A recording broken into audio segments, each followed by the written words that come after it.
cursory reading of Justice Aka's lead judgment was enough to show that the Eletus were up to some shenanigans, and the root of their mischief became apparent soon enough.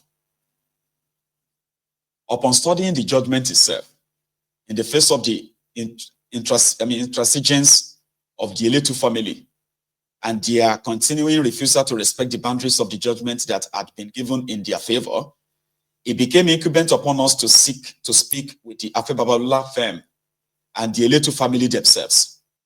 We wrote a series of letters, both to Oludaramola San, as the head of the Babalola chambers in Lagos, and also to Badamoshi Eletu family, specifically Chief Wahid Eletu, and sought to hold meetings with them in order to better understand the parameters of any disagreements or disputes that we might have with them, whilst we continue to monitor what was going on. We had by this time become aware that the head judge in Lagos State, Atilade J, had signed a writ of possession. Being made aware of this, we continued to write letters to the sheriff section and to the Chief Justice, including concerned authorities, to make them aware that this will be acting beyond the judgment of the court, as this will be at variance with the claims that the parties themselves had placed before the court at all material times, including before the Supreme Court. Whilst all this was going on, we had a meeting in the law office of Babalola in Magodo, where Oludaramola San made himself unavailable and had us meet with Olufaro, a younger counsel. I have always treated counsel differently, and I have been particularly respectful of senior counsel. Every counsel that has worked with me would attest to my demand that respect for colleagues be primary. But Olufaro Esquire was remarkably insolent and assured that we were made aware of just how powerful the law office he worked for believed himself to be, and how much above the law and the practice of law they believed themselves to be. The meeting achieved nothing. The judgment of the court was unanimous in giving judgment to the Eletus, and the pronouncement of Akas were clear and unambiguous. The Eletus were entitled to the compensation that they had been awarded for their land in case M/779/93. But Justice Rodvival laid the foundation for the fraud that was to come. He spoke of an unextinguished equitable interest in 254 hectares. It is my contention that he was not serving the cause of justice when he made that pronouncement, and he was aware of the mischief intended with his deliberate choice of words. With the Eletu's aggressive assertion of the claims that they were awarded 254 hectares gaining traction in the press, and their seizure of several plots of land from small landowners in the Agungi-Osakwa axis, my office became inundated with calls from dispossessed owners, land buyers from the Ojomu family, and developers of all hues, big and small. The panic engendered by the actions of the Eletus bred mass hysteria, and through it all, we kept advising our clients to stay firm and to refuse to succumb to the blackmail of the Eletus. I had seen enough by the end of September 2013 to be convinced that there was a high-level conspiracy involving elements in the Supreme Court, Lagos judiciary, Babalola and his crew, and with the Eletus as co-beneficiary. On the 7th of October 2013, I got news early in the day of an impending invasion of the Osakwa Agungi axis by the Eletus and their lawyers, accompanied by thugs and police, supposedly on a mission to enforce the Supreme Court judgment. I immediately placed a call to Oludaramola San and asked what judgment he was planning to execute on my clients, and reiterated the readiness of my clients to engage with his firm to determine how the judgment might affect our clients. He denied any knowledge of any planned enforcement actions, assured me that nothing of sort was afoot, and agreed to have a meeting with me on his return to the country from a trip he disclosed that he was poised to embark on. That same afternoon, as I was poised to commence the usual afternoon Friday afternoon lunch in the office. The call I had dreaded for weeks came through. The Dele were on their way to the neighborhood with the full complement of the Nigerian state, its power and majesty, violently violate the human and property rights of the inhabitants of the vast swath of land that run from Nikon Town to Victoria Park, French Colony to Pinnock Beach Estates. Several small landowners and built-up properties were being directly threatened. My heart broke. As I have let on, I am no shrinking violet. I'm a Nigerian in the true sense of the word. I am no saint. I have never had any illusion about the country of my birth. I have known and loved the country of my birth and residence all of my life. But it has frustrated me unrelentingly, and I have hated it for the many times that it had left me bruised and broken. I had always had a rather romantic view of the law. I imagined that the Nigerian Supreme Court was somehow immune to the madness. I lost my illusion that day. The electors were accompanied by bailiffs and sheriffs of the Lagos High Court. The Nigerian police were represented, and the Nigerian state was assisted in the rape of its citizens' rights by a land of thugs, led by the younger of the Eletu clan. I called Oludaramola as they approached the place where I had stood with some clients to resist the illegal enforcement, and the shameless man was still busy denying any knowledge of the enforcement action. We were partially successful in resisting the enforcement. The bailiffs could not produce the enrollment of the order that they sought to enforce and departed the scene after writing some nonsense on the wall. We immediately applied for the certified true copies of the processes filed with the sheriffs, and it quickly became evident what mischief was afoot and just how deep the fraud and conspiracy were. The warrant of execution was signed by Atilade J, the administrative head of Lagos Division of the High Court, without her having seen an enrolled order of the Supreme Court. Let me remind you, the bone of contention here is that after Babalola and his gang, right, they forged a Supreme Court judgment for a family that has no right to a land in Lagos. That's criminal, isn't it? We are going to get to that part too. The family that owns the land in Lagos, they were taken to court. And upon being taken to court, they won their cases.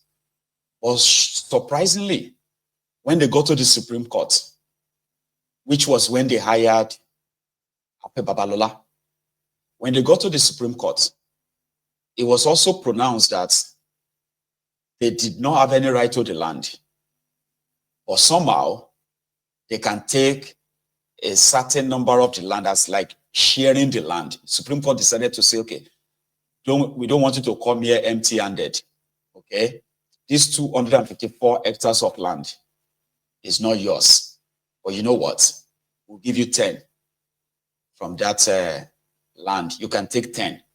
You, the owner of these 254 hectares of land, you know something? Give them 10 now. So when that judgment came and it was time for them to execute it, right? After Babalola and his gang, they forged the Supreme Court judgment that instead of taking 10 hectares that the Supreme Court dashed them, they decided they would take all the lands, 254 hectares. Here you get. So this is why Dele Farotimi is like asking, can you give us a certified true copy of that judgment? But it has been altered. This is where the role of Babalola and his chamber, this is where it comes in. They forged the judgment and they gave themselves the right to claim all the lands. So when the true copy of the judgment arrived, it gets worse. Let's continue. The more we scrutinize the rite of possession, the more apparent the fraudulence of his procurers, issuers, and beneficiaries became. it became patently clear that the head judge in Lagos, Atilade, had either wittingly or unwittingly lent herself as an instrument of fraudulence in the issuance of the writ of possession that they presumed to execute on the 7th of October, 2013. One of the first things that we found most incongruous was the complete absence of the enrolled order of the Supreme Court in the processes. At no point did the judge, Atilade, or the sheriff cite an enrolled order of the Supreme Court. What was done was that a portion of the consenting judgment of Rhodes Viver JSC, as he then was underlined. And this was the portion that spoke of an extinguished equitable interest in 254 hectares. I am persuaded to conclude that this obiter was inserted specifically for the purpose to which it was pressed. Nevertheless, this was all that was before Atilade, the head judge of the Lagos Division, where she issued a writ of possession covering 254 hectares. Another curious thing we found on perusing the execution file was the presence of a most fraudulent person by the name of S.B. Joseph San, who was the procurer-in-chief of the writ of possession issued by Atilade, and was in actual fact the one who worked exclusively at all times on the procurement of the fraudulent writs of possession. We quickly realized that the law offices of Babalola and C and Co. Emmanuel Chambers had outsourced the judgment execution to another law office, the firm of S.B. Joseph and Co. The firm had fraudulently and deliberately concealed the judgments of ACAS and had underlined the words of Justice Rhodes Viver to deceive and perhaps mislead Atilade, or as is more likely, Atilade was always a part of the original fraud. Dele too somehow managed to corrupt the judiciary to procure a fraudulent warrant that had no bearing on the judgment of the court. On being convinced of the emerging fraud, I made strenuous efforts to protect my clients from the extortionist exercises of the Dele and their lawyers. I wrote several petitions to the fraud unit at Kwanti, CID, another to the Chief Judge in Lagos State, Ayotunde Phillips, the National Judicial Commission, and yet another was addressed to the Attorney General of Lagos State at the time, Mr. Ade Ikpaye.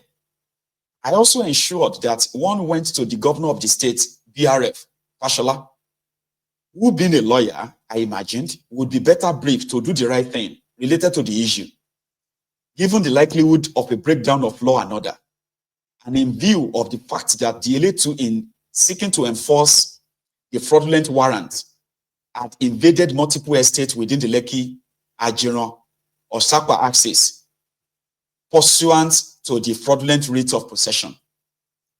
I imagined that the case would be of interest to the governor, given his legal background, and it was equally copied in the petitions. I detailed the duties of the state to protect the integrity of his own title, and generally made all aware that I was not only aware of the fraud, I was prepared to blow the whistle on all that were involved. BRF was not interested enough to do anything decisive about the obvious fraud and brigandage. He passed the buck to the Attorney General, Ikpaye, Akim Okunla, then the Permanent Secretary, Lands, and Agbenla, the Surveyor General. When the heat I was drawing became a little too much for the head judge, Atilade, he reached out through one of the clients and the Ojomu Shiftansi family, seeking to explain that she was misled and had made a mistake. I was informed of her regrets at what was termed inadvertent error in signing the warrant. Atilade was at the time in the pivotal place of waiting in the wings to succeed her sister as the Chief Judge of Lagos State.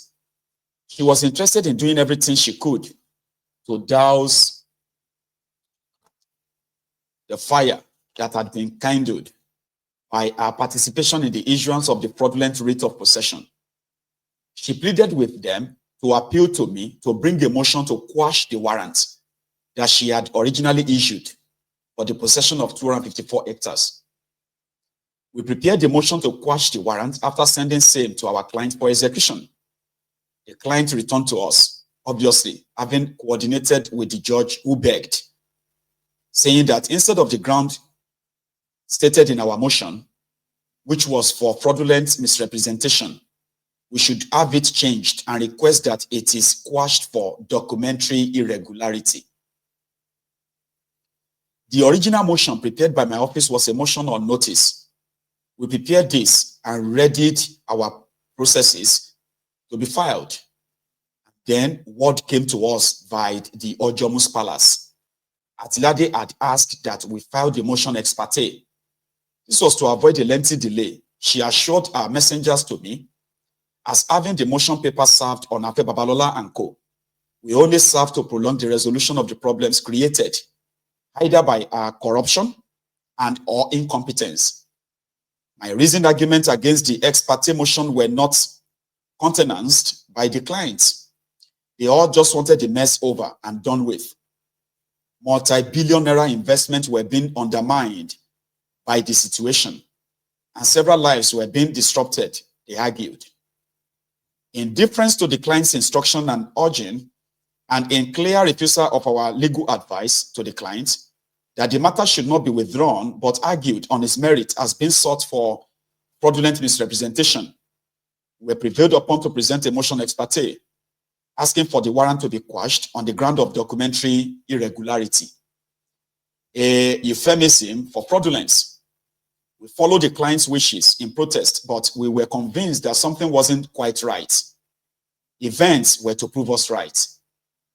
The motion was filed ex parte, as had been advised, and Atilade heard the motion in chamber on the 11th October 2013, quashing the fraudulently procured warrant as promised, and euphemistically referring to the ground as being one of documentary irregularity. But even as Atilade played the contrition game, she was already part of the game plan being stitched together by the Grand Master of Judicial Corruption in Nigeria, Afe Babalola.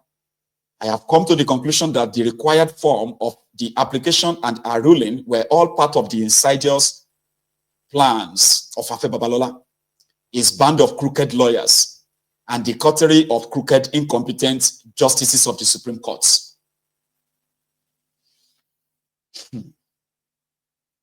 I will take a break. It's called tea break, right? I'll be back in a minute. I am conscious of exactly what kind of country I live in. But it used to be my belief that as crazy as we might be, that there is still something that must undergird our system, and that is the sanctity of law. I used to believe that even if the High Court judges maybe a few might be corrupt, and I knew a few who were. Maybe one or two Court of Appeal justices might be amenable to pressure, but I never believed that an entire system would be subverted in pursuance of narrow interest until 2013. But I'll let the book speak for itself. But it is of critical importance that this book be written, and I'll explain why. I worry about the society that we have built, that we are building, and that we are likely to bequeath to the next generation. I have tried my best to be faithful to the truth. I have allowed the truth to be the sole bridle for my pen, and I have written believing in the complete truthfulness of each and every word that I have put in that book. But the truth needs to be told. So what I have done for my children. I have done for my conscience. I have done my own bit. Let them do their own bit. Hopefully they find the grace to adhere to the rule of law. Thank you very much.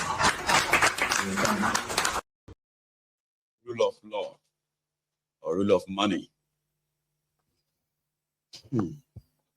Chapter 8, the purchased judgment. The Agbella Alausa conspiracy, chieftaincy family. The battle to quash the warrant opened my eyes to the extent of the rot in the court systems, and I came to the knowledge of the sickening realities of the systemic putrefaction.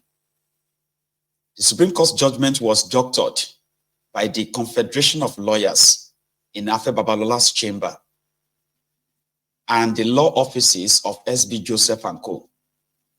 And the end desired by the Confederacy was sought with the active connivance of head judge of the Lagos Division, Atilade. I submitted a petition to the police, and I soon found that the Eletus and their crooked lawyers had co-opted the police into the scheme. The Eletus managed to move the sheriffs and bailiffs to execute the doctored judgment, and they did this in spite of the fact that I had placed all of the relevant authorities on notice and had drawn the attention of the Chief Judge of Lagos State and the Attorney General to the fraud. Drawing pointed inferences to the legal incongruity of having the judgment applied to people whose title to their properties are rooted in the government's own grants to the Ojomu by the Gazette of Petition, and in the case of Nikon Town, to peoples outside the customary jurisdiction of the Ojomu family. In the immediate aftermath of the court order quashing the fraudulent warrants, the Eletus continued to strong-arm the small plot holders outside of the bigger holdings that had mostly lawyered up and joined in the battle against the Eletus onslaughts. Seeing as the Eletus were undaunted by the order quashing the fraudulently procured warrants, we were left with little or no choice but to fight back in protection of our clients. We applied to the then Surveyor General of Lagos State, Agbenla, to produce a composite survey of the land in dispute.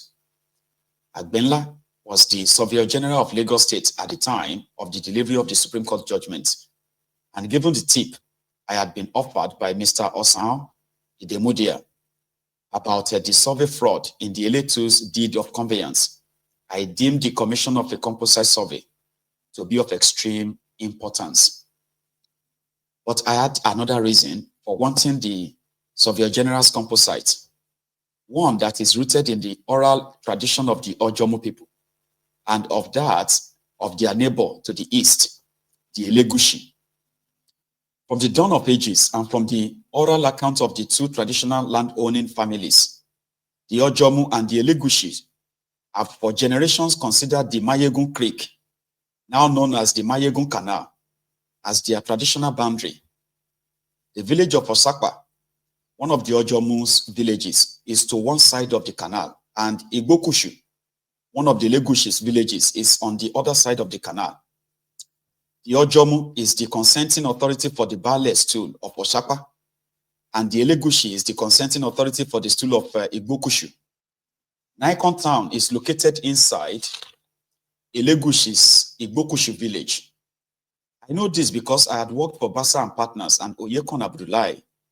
She was the lawyer to the Igbokushu community when they sued the Elegushi to challenge his right to sell the land that has today become known as Nikon Town. How did the Ojomu come to sell land to Gbadamoshi Eletu beyond the clear boundaries of their own land? Remember how I had been integrated into the Ojomu family by my early associations with the young princesses? Well, they might have introduced me, but I had become part of the fabric of the Ajiran community, lived amongst the natives and befriended them with integrity and honesty. They told me their war stories as we shared life's experiences. One of the stories that more elderly ones never appeared tired of sharing was the story of how they were defrauded, cheated, and exploited by Major Bamidele Gbadamoshi Eletu. The older generation would tell of how the affluent member of the Eletu Odibo, chieftaincy family of Lagos Island, a family to which several prominent Nigerian families are equally related was granted land on which to settle at Oshakpa, and how they subsequently sold him a vast parcel of land. Their bugbear was that the survey, which he was to subsequently attach to the deed of conveyance, which they signed as illiterates, exaggerated the extent of the land sold. They were universally bitter, and I never forgot their stories. The judgment brought back the memories, and the attempt to extend the judgment to Nikon Town was sufficient enough to warrant the need for the composite survey, even if I did not have the benefit of Osahon's tape. I had made the original application for the composite very early in the day. It was made within weeks of the judgment, and as part of the immediate response in the wake of the aggressive claim of Dele. Once the Supreme Court's judgment